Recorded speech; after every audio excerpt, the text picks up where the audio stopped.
ಶ್ರೀ ಗುರುಭ್ಯೋ ನಮಃ. ಹರಿ ಓಂ. ಗುರುರ್ಬ್ರಹ್ಮ ಗುರುರ್ವಿಷ್ಣು ಗುರುದೇವೋ ಮಹೇಶ್ವರ ಗುರು ಸಾಕ್ಷಾತ್ ಪರಂ ಬ್ರಹ್ಮ ತಸ್ಮೈ ಶ್ರೀ ಗುರವೇ ನಮಃ. ಸದ್ಗುರುಪಾದಾರವಿಂದಾಭ್ಯಾಂ ನಮಃ. ಆತ್ಮೀಯ ವೀಕ್ಷಕರೇ, ವಾರ ಭವಿಷ್ಯವನ್ನು ಹೊರತಂದಿದ್ದೇನೆ. ಇದು ತಾರೀಖು 26/10/2025ರಿಂದ 1/11/2025 ಇರುತ್ತದೆ. ನೀವಿನ್ನೂ ನನ್ನ ಚಾನಲನ್ನು ಸಬ್ಸ್ಕ್ರೈಬ್ ಆಗದಿದ್ದಲ್ಲಿ ಈ ಕೂಡಲೇ ಆಗಿರಿ ಮತ್ತು ಬೆಲ್ ಬಟನ್ ಒತ್ತಿರಿ. ಇದರಿಂದ ಮುಂದಿನ ನೋಟಿಫಿಕೇಶನ್ಗಳು ನಿಮಗೆ ನೇರವಾಗಿ ಬರುತ್ತವೆ. ಮೊದಲಿಗೆ ಮೇಷರಾಶಿ.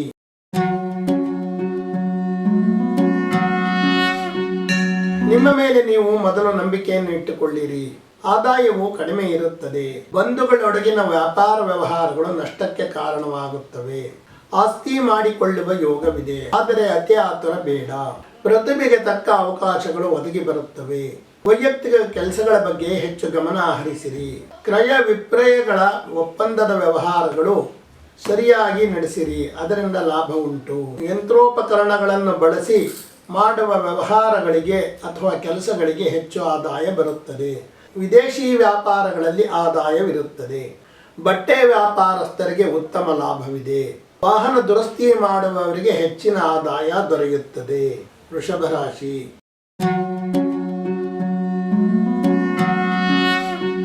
ನಿಮ್ಮ ವೈಯಕ್ತಿಕ ಅಲಂಕಾರಕ್ಕಾಗಿ ಹೆಚ್ಚು ಗಮನ ಕೊಡುವಿರಿ.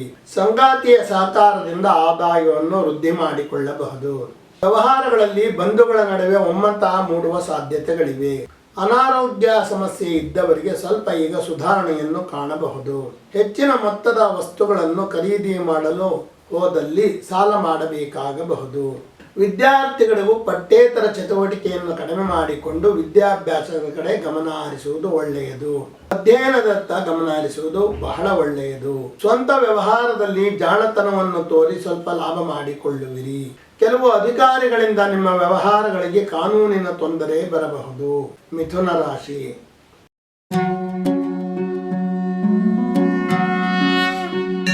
ಆರಂಭದಲ್ಲಿ ದ್ವಂದ್ವ ನೀತಿಗಳು ನಿಮ್ಮಲ್ಲಿ ಇರುತ್ತವೆ. ಆದಾಯವು ನಿರೀಕ್ಷೆಯನ್ನು ತಲುಪುತ್ತವೆ. ಕೃಷಿಕರಿಗೆ ಆದಾಯದಲ್ಲಿ ಸ್ವಲ್ಪ ಅನಿಶ್ಚಿತತೆ ಎದುರಾಗುತ್ತದೆ. ಮಧ್ಯಸ್ಥಿಕೆ ವಹಿಸುವುದು, ಜಾಮೀನು ಕೊಡುವುದು ನಿಮಗೆ ಬಹಳ ದುಬಾರಿಯಾಗಿ ಆಗಬಹುದು. ವಿಶ್ವಾಸಪೂರ್ವಕ ಮಾತುಗಳಿಂದ ಎಲ್ಲರ ಗಮನವನ್ನು ಸೆಳೆಯುವಿರಿ. ಎಲ್ಲರ ಸಹಕಾರ ದೊರೆತು ನಿಮ್ಮ ಕೆಲಸವು ಹಗುರವಾಗುತ್ತದೆ. ವಿದ್ಯುತ್ ಗುತ್ತಿಗೆದಾರರಿಗೆ ಬರಬೇಕಾಗಿದ್ದ ಬಾಕಿ ಹಣಗಳು ಬರುತ್ತವೆ. ಕೃಷಿ ಕಾರ್ಯದಲ್ಲಿ ತೊಡಗಿಸಿಕೊಂಡಿರುವವರಿಗೆ ಸರ್ಕಾರದ ಸಹಾಯಗಳು ದೊರೆಯುತ್ತವೆ. ಹಿರಿಯರಿಂದ ಅಮೂಲ್ಯ ದಾಖಲೆಗಳು ನಿಮಗೆ ಸಿಗಬಹುದು. ಕಟಕ ರಾಶಿ.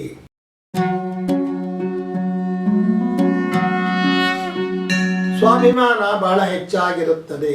ಆದಾಯವು ಕಡಿಮೆ ಇರುತ್ತದೆ. ಕೆಲವು ಮಹಿಳೆಯರಿಗೆ ಸೂಕ್ತ ಸ್ಥಾನಮಾನಗಳು ದೊರೆಯುತ್ತವೆ. ನಿಮ್ಮ ಲಾಭ ಲೆಕ್ಕಾಚಾರದಲ್ಲಿ ಸ್ವಲ್ಪ ವ್ಯತ್ಯಾಸಗಳಾಗಿ ಕಡೆಗೆ ನಷ್ಟಕ್ಕೆ ಕಾರಣವಾಗಬಹುದು. ಈಗ ದೈನಂದಿನ ಕೆಲಸ ಕಾರ್ಯಗಳಲ್ಲಿ ಆಸಕ್ತಿ ಹೆಚ್ಚುತ್ತದೆ. ಹಿರಿಯರ ಆರೋಗ್ಯದಲ್ಲಿ ಸ್ವಲ್ಪ ವ್ಯತ್ಯಾಸಗಳನ್ನು ಕಾಣಬಹುದು. ಸೂಕ್ಷ್ಮ ನೇಯ್ಗೆಯನ್ನು ಮಾಡುವ ನೇಕಾರರಿಗೆ ಬೇಡಿಕೆ ಹೆಚ್ಚಾಗಿ ಆದಾಯವೂ ಹೆಚ್ಚುತ್ತದೆ. ಕಟ್ಟಡ ನಿರ್ಮಾಣ ಮಾಡುವ ಕಾರ್ಮಿಕರಿಗೆ ಸಾಕಷ್ಟು ಕೆಲಸಗಳು ದೊರೆತು ಆದಾಯ ಹೆಚ್ಚುತ್ತದೆ. ಗುತ್ತಿಗೆದಾರರಿಗೆ ಸರ್ಕಾರದಿಂದ ಬರಬೇಕಾಗಿದ್ದ ಬಾಕಿ ಹಣಗಳಲ್ಲಿ ಸ್ವಲ್ಪ ಭಾಗ ಬರಬಹುದು. ಸರ್ಕಾರಿ ಸಾಲ ಪಡೆದು ಉಳಿದ ಕೈ ಸಾಲಗಳನ್ನು ತೀರಿಸಿಕೊಳ್ಳುವ ಅವಕಾಶ ನಿಮಗಿರುತ್ತದೆ. ಸಿಂಹರಾಶಿ.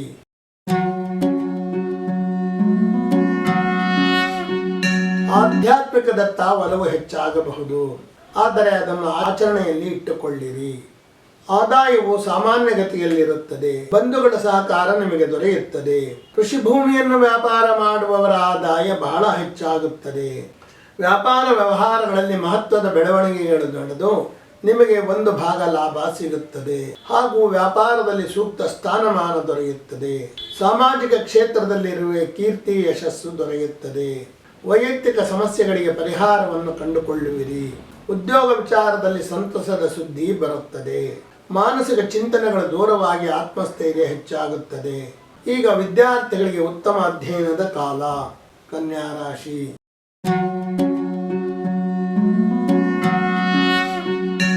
ಸಿರಿವಂತರಂತೆ ಕಾಣಿಸಿಕೊಳ್ಳಲು ಬಹಳ ಒದ್ದಾಡುವಿರಿ. ಆದಾಯವು ಮಧ್ಯಮಗತಿಯಲ್ಲಿರುತ್ತದೆ. ನಿಮ್ಮ ನಡವಳಿಕೆಯಲ್ಲಿ ಬರೀ ವ್ಯವಹಾರಿಕತೆಯೇ ಇರುತ್ತದೆ. ಬಂಧುಗಳು ನಿಮಗೆ ಸಹಕಾರ ನೀಡುವುದು ಸ್ವಲ್ಪ ಕಡಿಮೆ.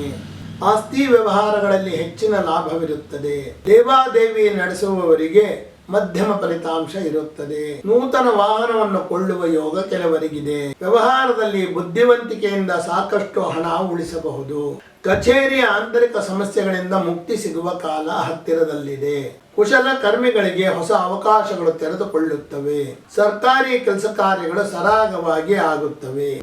ತುಲಾರಾಶಿ.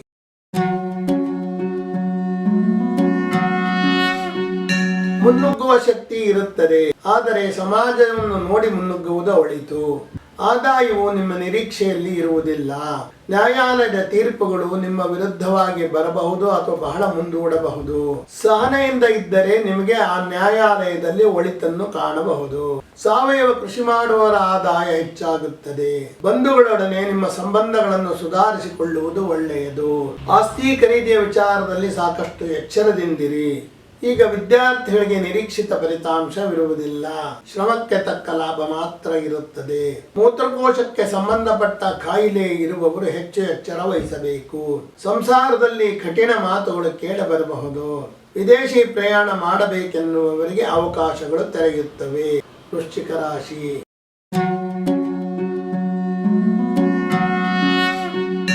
ಜಾಣತನದಿಂದ ಮಾತನಾಡುವ ಕಲೆಯನ್ನು ರೂಢಿ ಮಾಡಿಕೊಳ್ಳುವಿರಿ. ಆದಾಯವು ಮಧ್ಯಮಗತಿಯಲ್ಲಿರುತ್ತದೆ. ಬಂಧುಗಳಲ್ಲಿ ನಿಮ್ಮ ಶತ್ರುಗಳಾರೆಂದು ಈಗ ನಿಮಗೆ ತಿಳಿಯುತ್ತದೆ.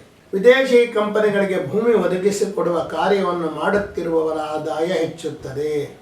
ಕುಟುಂಬದ ಸದಸ್ಯರಲ್ಲಿ ವಾದ ವಿವಾದಗಳು ತಲೆದೋರಬಹುದು. ನ್ಯಾಯಾಲಯದ ವಿಷಯದಲ್ಲಿ ಉತ್ತಮ ವಕೀಲರನ್ನು ನೇಮಿಸಿಕೊಳ್ಳುವುದು ಉತ್ತಮ. ಶಸ್ತ್ರಚಿಕಿತ್ಸೆ ಮಾಡುವ ವೈದ್ಯರಿಗೆ ಬೇಡಿಕೆ ಹೆಚ್ಚಾಗಿ ಆದಾಯವೂ ಹೆಚ್ಚುತ್ತದೆ. ಹೊಸ ರೀತಿ ವ್ಯವಹಾರದಲ್ಲಿ ನಿರೀಕ್ಷಿತ ಲಾಭವಿರುವುದಿಲ್ಲ, ನಿಧಾನಗತಿಯ ಲಾಭವಿರುತ್ತದೆ. ನಿಮ್ಮ ಕೆಲಸ ಕಾರ್ಯಗಳಲ್ಲಿ ಸ್ವಲ್ಪ ಮಟ್ಟಿನ ಯಶಸ್ಸನ್ನು ಕಾಣಬಹುದು. ಧನಸ್ಸು ರಾಶಿ.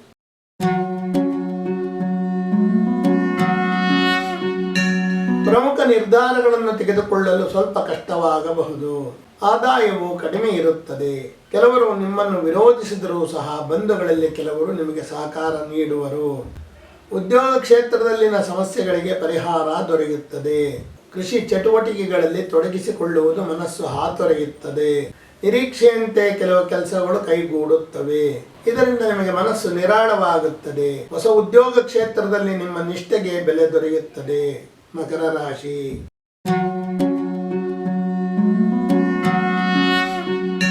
ವೃತ್ತಿ ಶ್ರಮ ಅಧಿಕವಾಗಬಹುದು. ಆರ್ಥಿಕ ಪರಿಸ್ಥಿತಿಯು ಸಾಮಾನ್ಯ ಗತಿಯಲ್ಲಿರುತ್ತದೆ. ವಿದೇಶಿ ವ್ಯವಹಾರ ಮಾಡುವವರ ಆದಾಯ ಹೆಚ್ಚುತ್ತದೆ. ವಿದೇಶಿ ಪತ್ರಿಕೆಗಳ ಪತ್ರಕರ್ತರಿಗೆ ಹೆಚ್ಚು ಆದಾಯ ದೊರೆಯುತ್ತದೆ.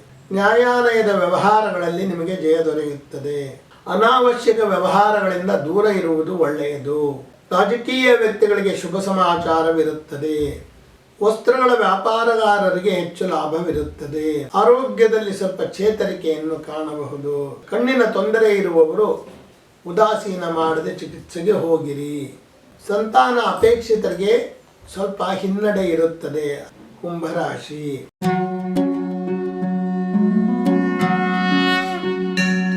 ಎಲ್ಲಾ ಕೆಲಸಗಳನ್ನು ನೀವೇ ಮಾಡಲು ಹೋಗಬೇಡಿರಿ. ಆದಾಯವು ಕಡಿಮೆ ಇದ್ದು ಅದರಲ್ಲೇ ನಿಭಾಯಿಸಬೇಕು. ಹಿರಿಯರಿಗೆ ಬಂಧುಗಳ ಸಹಕಾರ ದೊರೆಯುತ್ತದೆ. ಯುವಕರ ಅಸಹನೆ ಮತ್ತು ಉದಾಸೀನತೆಗಳು ಅವರಿಗೆ ತೊಂದರೆಯನ್ನು ತರುತ್ತವೆ. ಆಸ್ತಿ ಖರೀದಿ ಮಾಡುವ ಬಗ್ಗೆ ಮುಂದುವರಿಯಬಹುದು.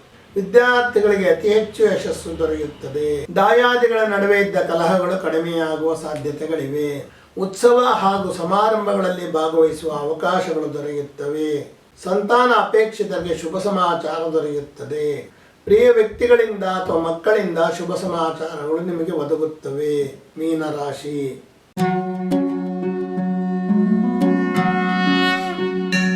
ವಾರದ ಆರಂಭದಲ್ಲಿ ಆಲಸಿತನ ಎದ್ದು ಕಾಣುತ್ತದೆ. ಒರಟು ಮಾತುಗಳಿಂದ ಜನರ ನಡುವೆ ನಿಷ್ಠೂರವಾಗಬಹುದು. ಒಡ ಹುಟ್ಟಿದವರ ನಡುವೆ ಆರ್ಥಿಕ ಸಮಸ್ಯೆಗಳು ಹೆಚ್ಚಾಗಬಹುದು. ವಿದ್ಯಾರ್ಥಿಗಳಿಗೆ ನಿರೀಕ್ಷೆಯಷ್ಟು ಫಲಿತಾಂಶ ಬಂದೇ ಬರುತ್ತದೆ. ಉದರ ಸಂಬಂಧಿ ದೋಷಗಳು ಕೆಲವರನ್ನು ಕಾಡಬಹುದು. ಮಹಿಳೆಯರಿಗೆ ಉದ್ಯೋಗದಲ್ಲಿ ಬಡ್ತಿ ದೊರೆಯುವ ಸಾಧ್ಯತೆಗಳಿವೆ. ಅನಾವಶ್ಯಕ ಖರ್ಚುಗಳಿಂದ ಆರ್ಥಿಕ ಅಸಮತೋಲನ ಆಗಬಹುದು. ಉದ್ಯಮಿಗಳು ಋಣಭಾರದಿಂದ ಹೊರಬರಲು ಮಾರ್ಗ ದೊರೆಯುತ್ತದೆ. ಗುತ್ತಿಗೆದಾರರಿಗೆ ಕೈತುಂಬಾ ಗುತ್ತಿಗೆ ದೊರೆಯುತ್ತದೆ. ನವೀನ ರೀತಿಯ ಕೃಷಿ ಯಂತ್ರಗಳನ್ನು ತಯಾರಿಸುವವರಿಗೆ ಬೇಡಿಕೆ ಹೆಚ್ಚಾಗಿ ಆದಾಯವೂ ಹೆಚ್ಚುತ್ತದೆ. ಆತ್ಮೀಯರೇ, ಇದುವರೆಗೆ ನಾನು 26/10/2025 1/11/2025 ವಾರ ಭವಿಷ್ಯವನ್ನು ತಿಳಿಸಿರುತ್ತೇನೆ. ಇದನ್ನು ನಿಮ್ಮ ಒಳಿತಿಗಾಗಿ ಬಳಸಿಕೊಳ್ಳಿರಿ. ನೀವಿನ್ನೂ ನನ್ನ ಚಾನಲನ್ನು ಸಬ್ಸ್ಕ್ರೈಬ್ ಆಗದಿದ್ದಲ್ಲಿ ಈ ಕೂಡಲೇ ಆಗಿರಿ ಮತ್ತು ಬೆಲ್ ಬಟನ್ ಒತ್ತಿರಿ. ಇದರಿಂದ ಮುಂದಿನ ವಿಡಿಯೋಗಳು ನಿಮಗೆ ನೇರವಾಗಿ ತಲುಪುತ್ತವೆ. ಧನ್ಯವಾದಗಳು.